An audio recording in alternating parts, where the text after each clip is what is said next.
Hello, welcome back to Yathra's kitchen. എന്തൊക്കെയുണ്ട് വിശേഷങ്ങൾ? ഇന്ന് നമുക്കുണ്ടല്ലോ വളരെ പെട്ടെന്ന് ഈസി ആയിട്ട് ടേസ്റ്റി ആയിട്ട് തയ്യാറാക്കാൻ പറ്റിയ ഒരു സ്നാക്സ് നോക്കാട്ടോ. അപ്പോൾ അതിനു മുമ്പ് ഈ വീഡിയോ ആദ്യമായിട്ട് കാണുന്നവരാണെന്നുണ്ടെങ്കിൽ ഒന്ന് സബ്സ്ക്രൈബ് ചെയ്തേക്കണേ. അപ്പോൾ വീഡിയോ നോക്കിയാലോ. അതിനായിട്ട് ഒരു കപ്പ് റവ എടുത്തിട്ടുണ്ട്, വറുത്തതോ വറുക്കാത്തതോ ആവാം. അരക്കപ്പ് മൈദ എടുത്തിട്ടുണ്ട്. ഇനി വേണ്ടത് നമുക്ക് കുറച്ച് ബേക്കിംഗ് സോഡയാണ്. പിന്നെ വേണ്ടത് അരക്കപ്പ് പഞ്ചസാരയാണ്.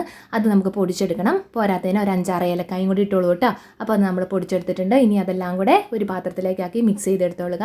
ഇനി മിക്സ് ചെയ്യാനായിട്ട് അതിന് മുമ്പ് നമുക്ക് ഇത്തിരി ഉപ്പും കൂടെ ചേർക്കണം കേട്ടോ. അപ്പോൾ നമ്മളൊരു 3 മുട്ട എടുത്തിട്ടുണ്ട്. പിന്നെ ഉണ്ടല്ലോ ആ മുട്ട നന്നായിട്ടൊന്ന് പതപ്പിച്ച് നന്നായിട്ടൊന്ന് അടിച്ചെടുക്കണം കേട്ടോ, മിക്സിക്കകത്തിട്ടിട്ടേ. അപ്പോൾ അതും കൂടെ ഒഴിച്ചിട്ടുണ്ടല്ലോ നമ്മുടെ കൂട്ട് ഒന്ന് റെഡിയാക്കി എടുക്കണം. പക്ഷേ ഈ റെഡിയാക്കി എടുക്കുന്ന സമയത്ത് മുട്ടയുടെ അളവ് ഇത്തിരി കൂടിപ്പോയിരുന്നു. കാരണം നമ്മളെ പൊടിച്ച പഞ്ചസാര നമ്മൾ നന്നായിട്ട് കുഴച്ചെടുക്കുന്ന സമയത്ത് ലൂസായിട്ട് വന്നിട്ടുണ്ടായിരുന്നു കേട്ടോ. അപ്പം നമ്മുടെ ഈ ബാറ്റർ എന്ന് വെച്ചിട്ടുണ്ടെങ്കിൽ ബാറ്ററായിട്ട് വേണ്ട, ശരിക്കും ബാറ്ററായിട്ട് വേണ്ട, എന്നാൽ കൈകൊണ്ട് കോരിയിടുന്ന പാകത്തിന് വേണമായിരുന്നു. അപ്പം ശരിക്കും പറഞ്ഞാൽ 2 മുട്ട മതിയായിരുന്നു. ഞാനിവിടെ 3 മുട്ട എടുത്തു പോയായിരുന്നു, അതുകൊണ്ടാണ് കേട്ടോ. അപ്പോൾ ഒരു അരക്കപ്പ് മൈദയും കൂടെ കൂടുതലായിട്ട് ആഡ് ചെയ്തിട്ടുണ്ട്. അപ്പോൾ അതെല്ലാം കൂടി ഇട്ട് നന്നായിട്ടൊന്ന് മിക്സ് ചെയ്തെടുത്തിട്ടുണ്ട് കേട്ടോ. ആ രണ്ടാമത് എടുത്ത മൈദ ഉണ്ടല്ലോ, കുറച്ചായിട്ടാണ് ഞാനിതിൻ്റെ അകത്ത് ആഡ് ചെയ്തിരിക്കുന്നത്. കാരണം എത്രത്തോളമാണ് വേണ്ടതെന്നുള്ളത് നോക്കി വേണമല്ലോ ചെയ്യാനായിട്ട്, അതുകൊണ്ട്. പക്ഷേ അത് അരക്കപ്പ് മൈദയും കൊണ്ട് ഇട്ട് കൊടുക്കേണ്ട വന്നിട്ടുണ്ട്.